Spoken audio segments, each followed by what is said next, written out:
தாகூர் அரசு கலை மற்றும் அறிவியல் கல்லூரியில் அசாதிகா அம்ருத் மகோத்சவ் நிகழ்ச்சி நடைபெற்றது. புதுச்சேரி தாகூர் அரசு கலை மற்றும் அறிவியல் கல்லூரியில் அசாதிகா அம்ருத் மகோத்சவ் நிகழ்ச்சியின் ஒரு பகுதியாக புதிய கல்விக் கொள்கை 2020 மற்றும் சைபர் பாதுகாப்பு குறித்த சிறப்பு சொற்பொழிவு, சைபர் பாதுகாப்பு மற்றும் NEP பற்றிய புத்தக வெளியீட்டு விழா, ஸ்ரீமதி சகுந்தலா சக்தி வாழ்நாள் சாதனையாளர் விருது வழங்கும் விழா, கல்லூரியை விரிவுபடுத்தும் திட்டத்தின் கீழ் கல்லூரி கூட்ட அரங்கில் தாகூர் அரசு கலை மற்றும் அறிவியல் கல்லூரி முதல்வர் டாக்டர் சசிகாந்த தாஸ் அவர்களின் தலைமையில் நடைபெற்றது.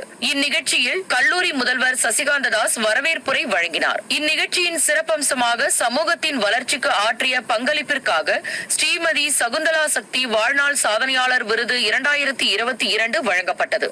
இந்த விருதை டாக்டர் சசிகாந்த தாஸ் முதல்வர் மற்றும் டாக்டர் திவ்யா தன்வர், தீவே அறக்கட்டளையின் நிறுவனர் தலைவர், புதுடெல்லி ஆகியோர் வழங்கினர். பேராசிரியர் VN ராஜசேகரன் பிள்ளை உயர்கல்வித்துறையில் ஆற்றிய முன் மாதிரியான சேவைகளுக்காகவும் கடந்த 50 ஆண்டுகளாக உயர்கல்வித்துறை சார்ந்த ஆராய்ச்சி நடவடிக்கைகளை மேற்கொண்டதற்காகவும் பொன்னாடை போர்த்தி சந்தன மலர் மாலை அணிவித்து ஸ்ரீமதி சகுந்தலா சக்தி வாழ்நாள் சாதனையாளர் விருது 2022 மற்றும் சான்றிதழ் ஆகியவை வழங்கி கௌரவிக்கப்பட்டார்.